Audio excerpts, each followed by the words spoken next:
함께 봅니다. 시편 14편입니다. 시편 14편 1절에서 5절까지 말씀.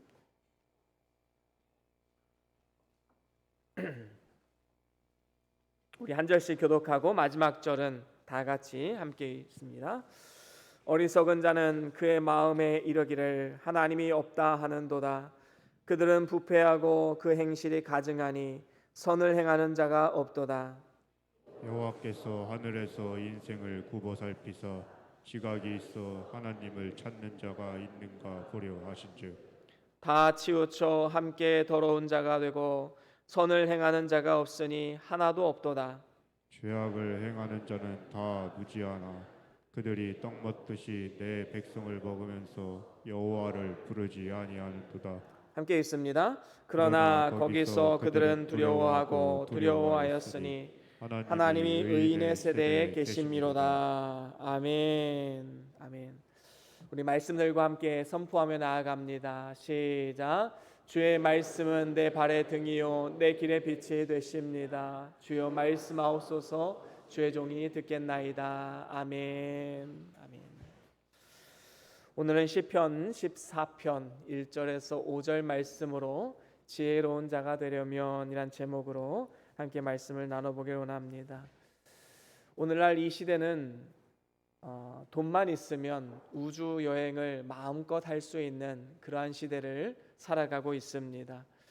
이처럼 과거에는 상상도 하지 못했던 일, 아니면 상상에서만 했던 일들이 오늘날 현실에서 이루어지는 일들이 얼마나 많이 있습니까? 이 모든 것이 과학기술의 발달로 인해서 이루어지고 있음을 우리는 보게 됩니다. 오늘날 인간의 지식과 또 기술은 많은 발달을 이루었습니다. 그래서 과거보다 편리한 인생을 우리는 살아가고 있지요. 그리고 풍부한 삶을 누리게 되었습니다. 하지만 또 한편으로 영적인 면에서 보면 조금은 퇴보하고 있지 않나 그런 생각을 또한 해보게 됩니다. 왜 그렇습니까? 많은 사람들이 과학기술을 맹신하다 보니까 진정으로 우리의 삶 가운데 필요한 영적인 하나님의 은혜를 등한시하고 하나님 말씀을 외면하고 창조주 하나님을 부정하는 사람들이 많이 생겨나게 되었기 때문입니다. 이런 사람 많이 있지요. 아니 이렇게 과학기술이 발전해서 이렇게 편한 생활하고 있는데 무슨 종교 타령이냐 이렇게 말하는 사람들이 있습니다. 무신론자들이지요. 결국에는 영적으로 무지하고 어리석은 영혼의 모습입니다. 사실 우리 인간은 태초에 하나님께서 천지 만물을 창조하셨을 때 하나님은 그의 형상을 따라서 아주 지혜롭고 존귀하게 우리 인간을 창조하셨었지요. 그래서 위로는 하나님을 아는 지혜가 있어서 하나님과 더불어 동행하는, 하나님과 더불어 교제하는 삶을 살아갔습니다. 또 아래로는 만물을 다스리고 주관하는 주관자로서 그 역할을 잘 감당했지요. 범죄하기 전에 아담은 어땠습니까? 만물의 이 동물들이 지나갈 때 그 동물들의 이름을 다 지어줬습니다. 그리고 그 이름을 지어줬을 뿐만 아니라 그것을 기억을 했었지요. 그리고 그것은 가장 적합한 이름이 되었습니다. 그럴 정도로 아담은 참 지혜로운 사람이었다라고 우리는 말할 수 있겠지요. 이렇게 지혜로웠던 아담이 범죄함으로 인해서 무지해지게 되었습니다. 아담의 모든 후손들인 우리들 역시 무지하고 어리석은 자가 되고 만 것이지요. 그렇다면 우리가 어떻게 하면 하나님 보시기에 이러한 어리석음을 벗어버리고 지혜로운 자로 우리가 살아갈 수 있을까요? 오늘 본문을 통해서 세 가지로 함께 말씀을 나눠보기를 원합니다. 우리가 지혜로운 자가 되기를 원한다면 첫 번째로는 만물에 깃든 하나님의 임재를 바라볼 수 있는 영안이 열려져야 된다라는 것입니다. 오늘 본문 1절에 보니까 어리석은 자는 그의 마음에 이르기를 하나님이 없다 하는도다 라고 말씀하고 있습니다. 그들은 부패하고 그 행실이 가증하니 선을 행하는 자가 없도다 라고 말씀하고 있지요. 하나님은 지금도 분명히 살아계셔서 인간의 생사화복을 주관하실 뿐만 아니라 나라의 흥망성쇠를 지금도 주장하고 계십니다. 세상의 모든 일들을 섭리하고 계시지요. 만약에 하나님이 없다면 우리는 불안을 떨쳐버릴 수가 없고 또 절망과 허무에서 벗어날 길이 없는 것입니다. 그런데 무신론자들은 하나님이 없다라고 말하지요. 그래서 1절 마지막에 보니까 그들은 부패하고 그 행실이 가증하여 선을 행하는 자가 없다라고 말씀하고 있습니다. 그들은 출발이 하나님이 없다라는 전제에서 출발하기 때문에 아무리 세상에서 의를 행하고 선을 행한다 할지라도 그것은 다 이사야 선지자가 말씀하는 바와 같이 더러운 옷을 입은 것과 마찬가지입니다. 스스로는 선을 행하고 착한 일을 한다 할지라도 그것은 악한 우리의 본성에서 나온 것이기 때문에 그것은 절대로 하나님 앞에 의가 될 수가 없는 것입니다. 세상 사람들, 특별히 무신론자들이 하나님이 없다라고 이러한 말을 하는 이유가 무엇입니까? 하나님은 눈으로 볼 수 있는 분이 아니기 때문입니다. 그래서 성경은 뭐라고 말합니까? 디모데전서 6장 16절에 보니까 이렇게 말씀합니다. 우리 같이 읽어볼까요? 디모데전서 6장 16절입니다. 시작. 오직 그에게만 죽지 아니함이 있고 가까이 가지 못할 빛에 거하시고 어떤 사람도 보지 못하였고 또 볼 수 없는 이시니 그에게 존귀와 영원한 권능을 돌릴지어다. 아멘. 아멘. 그렇습니다. 하나님은 눈으로 볼 수 없는 분이시다라고 말씀하고 있지요. 어떤 사람도 보지 못하였고 또 볼 수 없는 이다라고 말씀합니다. 그래서 무신론자들은 이 눈으로 볼 수 없으니까 보이지 않으니까 하나님은 없다, 신은 없다라고 그렇게 말하고 다니는 것입니다. 두 사람이 똑같이 우주여행을 다녀와서 한 사람은 그 우주를 가보니까 놀라운 하나님의 능력이 나타나고 권세와 영광을 보고 하나님이 살아계시는구나, 하나님이 다스리시는구나, 그래서 하나님을 찬양하고 기뻐합니다. 그런데 또 다른 한 사람은 우주에 가서 보니 하나님도 없고 천국도 없고 아무것도 없는 흑암이다, 이렇게 생각하는 사람이 있습니다. 여러분 한번 생각해 보세요. 과연 우리 인간이 경험할 수 있는 우주의 그 양이 얼마나 될까요? 우리가 살아가는 이 태양계, 과연 그 드넓은 우주 가운데 몇 퍼센트나 될까요? 0.0001%도 되지 않습니다. 그 정도로 조금 하나님 만드신 우주를 경험했다고 해서 내가 다 봤더니 없더라라고 말하는 것은 참으로 어리석은 일 아니겠습니까? 사람이 보는 기관은 눈만 있는 것이 아니지요. 우린 이런 말 많이 합니다. 귀로 들어서 본다, 들어본다, 이런 말을 하지요. 코로 냄새를 맡아본다, 이런 말도 합니다. 또 손으로 만져본다, 이렇게 말하지요. 또 발로 걸어가 본다, 이렇게 말을 합니다. 다시 말하면 우리는 오감을 통해서 모든 것을 다 보고 있는 것이지요. 이렇게 보는 기관들이 많이 있음에도 불구하고 눈으로만 보겠다라고 하는 것도 어폐가 있는 것입니다. 많은 철학자들이 인간의 이성을 가지고 하나님을 알려고 했지만 인간의 지혜와 지식으로 하나님을 발견한 사람은 단 한 사람도 없습니다. 그 이유가 무엇입니까? 사람이 거듭나지 않으면 하나님 나라를 볼 수가 없기 때문입니다. 그래서 허물과 죄로 죽었던 영혼을 하나님께서 영과 진리로 우리를 거듭나게 하시고 또 중생시켜서 하나님을 볼 수 있고 알 수 있게 만드신 것이지요. 우리가 하나님을 알게 된 것은 우리의 지혜로 된 것이 아닙니다. 하나님의 전적인 은혜와 능력으로 된 것이지요. 그렇기 때문에 우리는 하나님 앞에 감사하지 않을 수가 없는 것입니다. 베드로전서 1장 8절에 보면 이렇게 말씀합니다. 우리 같이 읽어볼까요? 베드로전서 1장 8절입니다. 시작. 예수를 너희가 보지 못하였으나 사랑하는도다. 이제도 보지 못하나 믿고 말할 수 없는 영광스러운 즐거움으로 기뻐하니. 그렇습니다. 예수를 너희가 보지 못하였으나 너희가 그 안에서 사랑하고 즐거워하지 않느냐, 바로 그 말씀을 하고 있는 것 아니겠습니까? 그래서 중생한 사람은 예수를 눈으로 보지 못한다 할지라도 주를 사랑하고 주를 위해서 섬기는 삶을 살아갈 수가 있는 것이지요. 그래서 눈으로 볼 수 없는 하나님을 눈으로 보겠다고 하는 이 어리석은 자가 되어서는 안 됩니다. 하나님이 주신 영안을 열어서 우리 주님의 능력을 바라보고 구원의 은혜를 볼 수 있어야 된다라는 것이지요. 하나님은 모든 창조하신 만물을 통해서 그 능력을 보여주고 계십니다. 그 권세와 또 하나님의 선이 나타나 있고 또 사랑이 나타나 있고 그 신성이 그 만물 안에 깃들어 있는 것이지요.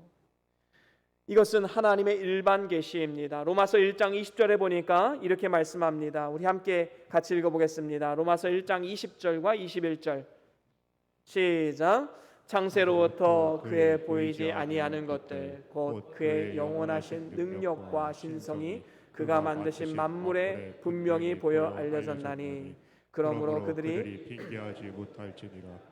하나님을 알되 하나님을 영화롭게도 아니하며 감사하지도 아니하고 오히려 그 생각이 허망하여지며 미련한 마음이 어두워졌나니. 아멘. 그렇습니다. 만물 안에 그의 능력과 신성이 다 깃들어져 있기 때문에 만물을 통해서 우리는 하나님을 볼 수 있어야 됩니다. 그래서 하나님 앞에 섰을 때에 하나님은 나에게 보여주지 않으면서 어떻게 믿으라고 하십니까? 그 말을 할 수가 없다라는 겁니다. 핑계치 못한다라고 말하고 있지요. 그렇습니다. 하나님이 만물에 나타나 있지만 사람들은 그것을 모르는 경우가 참으로 많이 있지요. 모든 만물이 이렇게 하나님을 나타내고 있는데 진화론은 자들은 뭐라고 말합니까? 모든 만물이 진화되었다라고 말합니다. 그런데 그들이 어리석은 이유가 무엇입니까? 맨 처음 이 진화를 따라가다 보면 미생물이 나오는데 그러면 그 미생물은 어디서 나왔는가? 그걸 설명하지 못하지요. 학자들은 말합니다. 그는 우주의 빅뱅을 통해서 나오게 되었다. 여러분, 이 빅뱅만큼 과학적이지 않은 것이 무엇이 있습니까? 허무맹랑한 이론이지요. 마치 화산이 폭발했을 때 그 화산재가 쌓여서 다비드산과 같은 정교한 조각품이 생겨났다라고 주장하는 것과 다를 바가 무엇이 있겠습니까? 우연히 만들어졌다. 행성의 충돌로 인해서 우연히 만들어졌다. 자연스럽게 만들어졌다. 여러분, 이것은 사실 과학이 아닙니다. 사실 우리 주변에 있는 모든 물건들은 목적에 맞게끔 다 설계를 가지고 만들어진 것이지요. 그런데 하물며 광활한 우주 만물이 어떻게 창조주의 계획 없이 만들어질 수 있다고 말할 수 있겠습니까? 큰 지구가 우주 한가운데 매달려 있고 달도 태양도 우주 한가운데 머물고 있습니다. 이것은 하나님께서 만유인력의 법칙을 그 속에 적용시키셔서 그것을 보존시키시고 운행하고 계신다라는 증거이지요.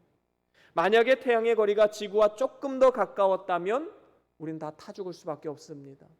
조금 더 멀었다면 우린 다 얼어 죽을 수밖에 없지요. 이 기가 막힌 간격 누가 정한 것일까요? 자연스럽게 우연히? 그거는 아닙니다. 하나님이 하신 것이지요.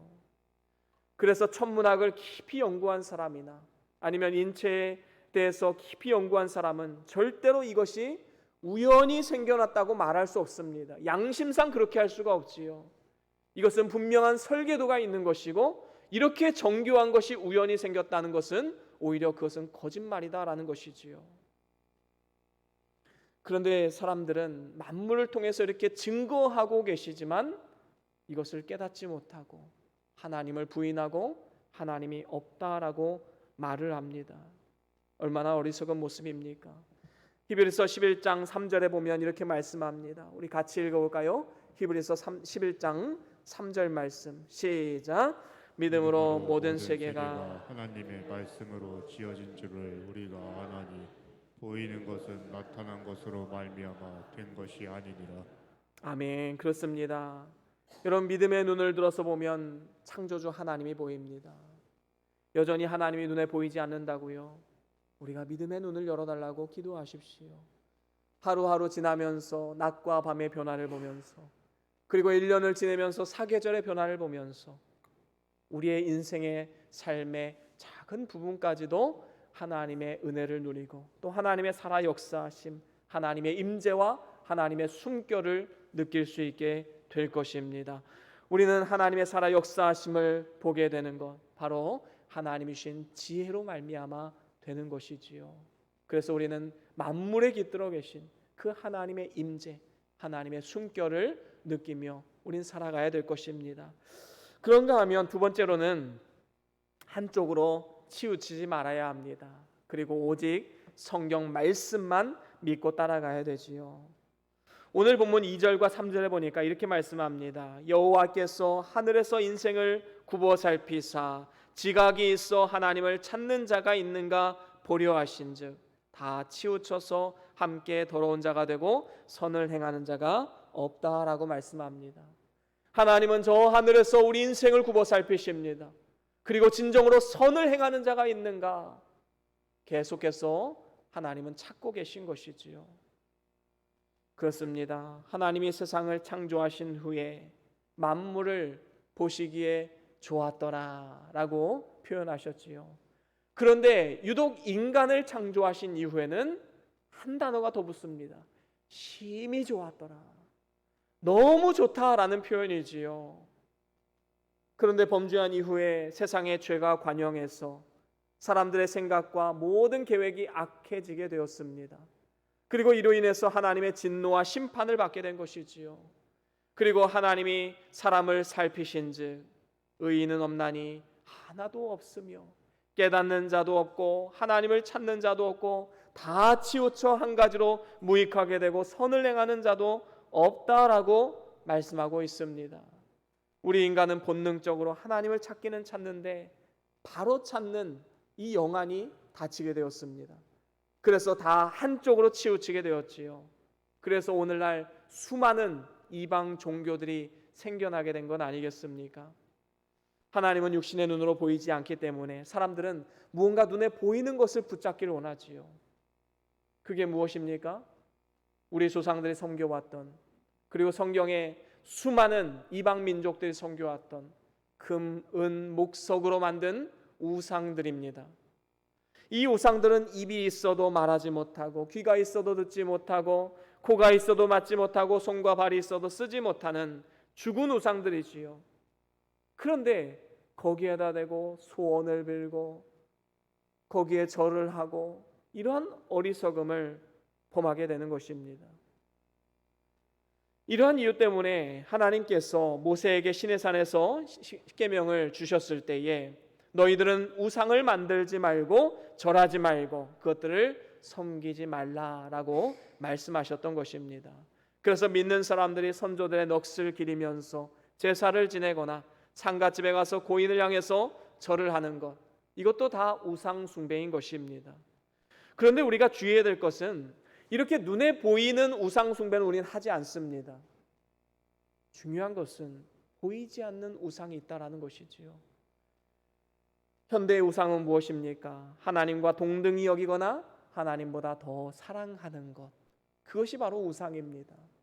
그런 의미에서 볼 때 때로는 돈이 우리의 우상이 될 수도 있고 때로는 명예와 권세가 우상이 될 수도 있고 심지어는 요즘에 가정마다 자녀들을 하나 둘 이렇게 낳다 보니까 자녀들이 우상이 되는 이러한 경우들도 참으로 많이 있습니다.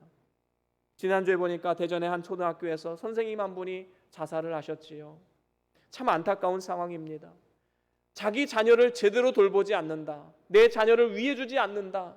그래서 학부모가 이 선생님을 4년 동안이나 괴롭혔습니다. 얼마나 힘들었을까요? 내 자식이 귀하면 남의 자식도 귀한 줄을 알아야 되는데 사람들은 내 자식만 생각하는 이러한 어리석음에 빠지게 된 것이지요. 오늘날 이 시대는 자녀가 우상이 되는 시대를 우리는 살아가고 있습니다. 이렇게 되면 마음이 한쪽으로 치우쳐서 하나님이 주시는 지혜를 발견할 수가 없는 것이지요. 그래서 우리는 좌로나 우로나 치우치지 말고 오직 하나님 말씀만을 따라가야 합니다. 여호수아서 1장 7절에 보면 이런 말씀이 있지요. 함께 읽어볼까요? 여호수아서 1장 7절입니다. 시작. 오직 강하고 극히 담대하여 나의 종 모세가 내게 명령한 그 율법을 다 지켜 행하고 우로나 좌로나 치우치지 말라. 그리하면 어디로 가든지 형통하리니. 아멘. 그렇습니다. 형통하는 길을 뭐라고 말씀합니까?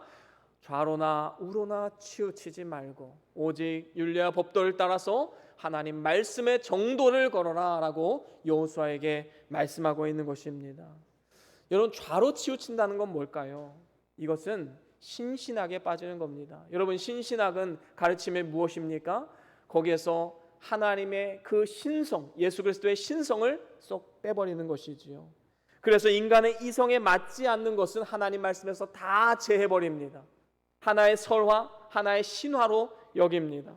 그래서 신신학자들은 예수님의 동정녀 탄생 믿지 않습니다. 예수님의 부활도 믿지 않습니다. 또 예수님이 일으키신 이적과 기사를 다 부인하고 예수님의 재림도 믿지 않습니다.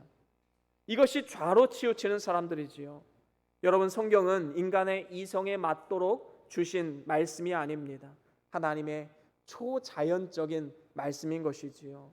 오히려 인간의 이성으로 다 이해갈 수 있는 말씀이라면 사람의 머리에서 나온 거지 어떻게 하나님의 입에서 나온 말씀이겠습니까? 우리는 좌로 치우쳐서는 안 됩니다. 성경을 난도질해서 이건 하나님 말씀, 이건 하나님 말씀이 아닌 이렇게 다 구분해서 이렇게 해서는 안 됩니다. 모든 말씀이 정확무오한 하나님의 말씀이다라는 사실을 우리는 늘 기억해야 되는 것이지요.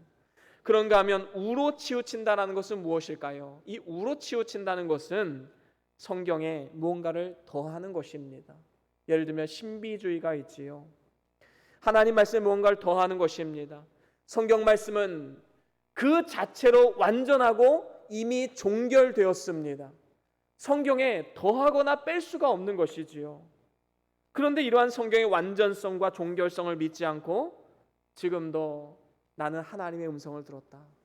나는 하나님의 계시를 받았다. 하나님이시는 환상을 보았다. 이렇게 말하면서 자신이 경험한 영적인 체험을 성경보다 더 크게 여긴다면 이거는 성경보다 더 나간 거지요. 우로 치우쳐버린 것입니다. 그리고 이것이 하나님 말씀에서 빠져나가서 신비주의에 빠져들게 된 것이지요. 여러분, 천주교가 많은 것이 잘못된 것이 있지만 그 중에 하나가 성경보다 교황의 권위를 더 위에 두기 때문이지요. 성경이 아니다라고 말해도 교황이 어느 날 갑자기 그거는 맞는 일이다 라고 말하면 성경은 다 필요 없습니다. 교황의 말이 이제 그 천주교의 교리가 됩니다. 이건 잘못된 것이지요. 우리는 완성된 하나님 말씀, 성경으로 만족해야 됩니다. 성경 말씀에 없는 것은 모르는 것으로 만족해야 하지요. 이렇게 성경 말씀에 감하지도 말고 더하지도 말고 성경 진리를 바로 세워나가는 것이 진정으로 지혜 있는 자의 삶의 자세 아니겠습니까? 요한계시록 22장에 보면 만약에 성경 말씀에 감하면 하나님이 말씀하신 성경에 기록한 모든 것들을 저들에게 허락하지 않으시겠다, 그러니까 빼버리시겠다라고 말씀하셨고, 또 성경에 무언가를 더하면 성경 말씀에 있는 모든 재앙들이 저들에게 더해질 것이다 라고 분명히 말씀하셨습니다. 그렇기 때문에 우리는 성경 말씀에 가감하지 말고 오직 하나님 말씀의 완전성, 종결성을 믿으시고 따라가면서 흔들리지 않는 신앙으로 나아가야 할 것입니다. 이것이 바로 지혜로운 성도들의 삶의 자세 아니겠습니까? 그런가 하면 마지막으로 세 번째로는 죄를 버리고 의를 행해야지만 지혜로운 자가 될 수 있습니다. 오늘 본문 4절에 보니까 이렇게 말씀합니다. 죄악을 행하는 자는 다 무지하냐라고 말씀하고 있지요. 죄를 행하는 자는 다 무지하고 어리석은 자들입니다. 그러면서 그들이 떡 먹듯이 내 백성을 먹는다라고 말씀하고 있는데, 이 말씀은 하나님이 없다라고 말하는 무신론자들이 하나님께 속한 성도들을 다 떡 먹듯이 영적으로 죽이는 일들을 한다라는 의미입니다. 지금도 공중권세 잡은 사단은요, 자기 때가 얼마 남지 않음을 알고 있습니다. 그래서 이 말세지 말에 한 명이라도 더 미혹해서 넘어뜨리려고 우리를 공격해오고 있음을 보게 되지요. 그래서 믿는 자들 미혹해서 죄 가운데 빠지게 만들고 하나님과 이간질을 시킵니다. 그리고 아무런 양심의 가책도 없이 즐겁게 죄를 짓게 만들고 있는 것이지요. 그렇기 때문에 우리가 진정으로 지혜로운 자가 되기를 원한다면 이것이 사단의 미혹인지 아니면 하나님의 뜻인지를 잘 분별해야 합니다. 그래서 하나님의 뜻을 따라서 의를 행해야 되는 것이지요. 인간의 모든 행위는 하나님 앞에 분명히 다 드러나게 될 때가 있는 것입니다. 결국에 심판을 받게 되는 것이지요. 물론 믿는 사람들은 죄를 지어도 지옥으로 멸망으로 치닫는 이러한 심판은 면제되었습니다. 예수님께서 나를 위해서 십자가에 죽으신 것이 지옥에 가는 심판을 대신하셨기 때문입니다. 나를 지옥에서 건져내시기 위해서 쓰리고 아픈 십자가의 고통을 다 당하신 것이지요. 하지만 믿는 사람들도 하나님 앞에 심판을 받게 되는데 그것은 하나님 말씀대로 행한 것에 대한 심판입니다. 전도서 11장 9절 말씀 우리 같이 한번 읽어볼까요? 전도서 11장 9절 말씀 함께 읽어봅니다. 시작. 청년이여 내 어린 때를 즐거워하며 내 청년의 날들을 마음에 기뻐하여 마음에 원하는 길들과 내 눈에 보는 대로 행하라. 그러나 하나님이 이 모든 일로 말미암아 너를 심판하실 줄을 알라. 아멘. 그렇습니다. 청년들에게 말하지요. 너희들 하고 싶은 거 다 해라. 너희들 원하는 거 다 해보면서 살아라. 그런데 중요한 것은 마지막에 하나님이 선악간에 심판하실 날이 분명히 있음을 알고 행하라는 것입니다. 그렇습니다. 우리는 모두가 다 하나님 앞에 서게 되는 날이 분명히 있는 것이지요. 우리가 믿으면서도 말씀대로 행하지 못했으면 그 심판대 앞에 서서 우리의 모든 행위가 다 불타버리고 해받는 구원, 부끄러운 구원을 받게 될 것입니다. 그리고 말씀대로 행했으면 하나님 앞에 가서 상받는 구원을 얻을 수 있게 되는 것이지요. 이렇게 죄를 떡 먹듯이 하면 어리석은 자는 결국에 하나님의 징계가 있고 심판이 있게 될 것입니다. 그래서 5절 하반절에 보면 이렇게 말씀합니다.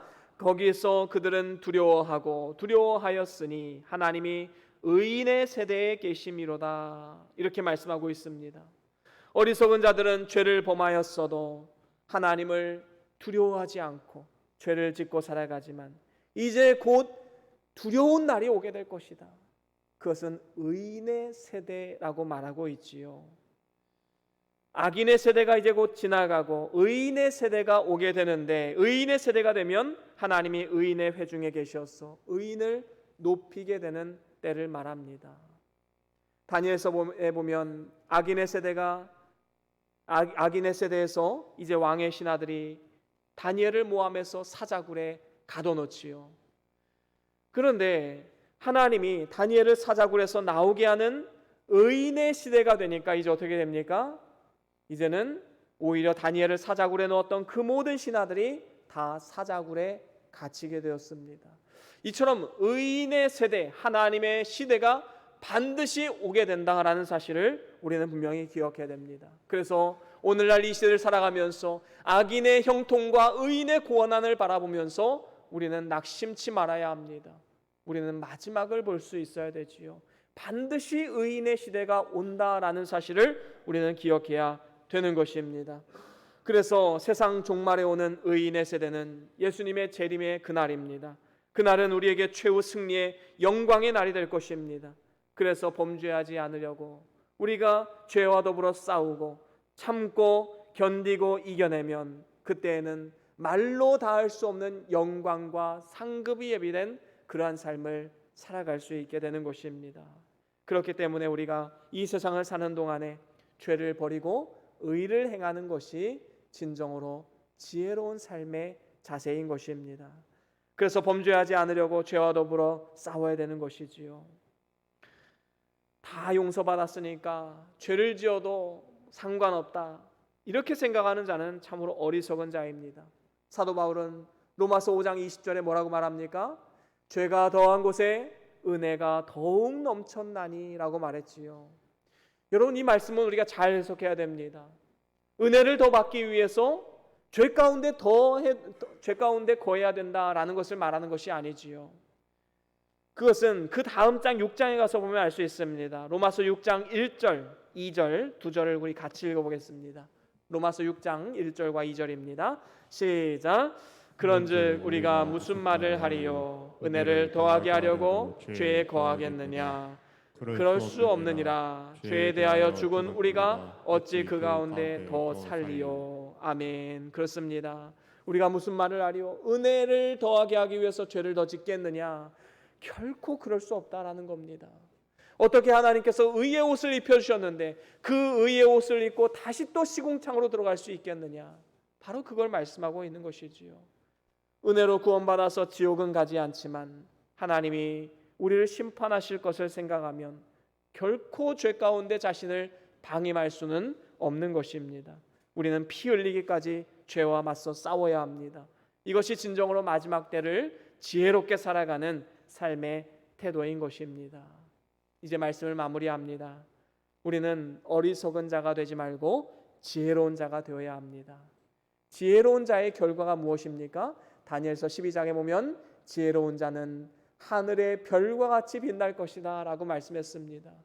여러분, 진정으로 하늘의 별과 같이 빛나는 그런 축복된 인생이 되기를 원하신다면 이 땅 가운데 하나님이 주신 지혜로 살아가십시오. 이러한 지혜로운 자가 되려면 만물에 깃든 하나님의 임재를 볼 수 있어야 합니다. 또한 한쪽으로 치우치지 말고 오직 성경 말씀의 완전성, 종결성을 믿고 따라가야 할 뿐만 아니라 이제는 죄를 버리고 의를 행하는 삶을 살아가야 할 것입니다. 저와 여러분들이 어리석은 자가 되지 마시고 하나님 보시기에 지혜로운 자가 되시어서 이 세상 사는 동안에 승리하시고 지혜로운 자에게 주시는 영원토록 빛나는 상급과 영광을 받아 누리시는 그런 복된 삶이 다 될 수 있기를 주의 이름으로 간절히 축원합니다. 우리 다 같이 오늘 받은 말씀 기억하시면서 우리 잠깐 하나님 앞에 기도하며 나아갑니다. 어떠한 말씀을 들으셨습니까? 어떠한 은혜가 있으셨습니까? 하나님의 음성입니다. 그 말씀 부여잡고 우리가 믿음으로 승리하는 삶이 되기를 함께 기도하며 나아갑시다. 주여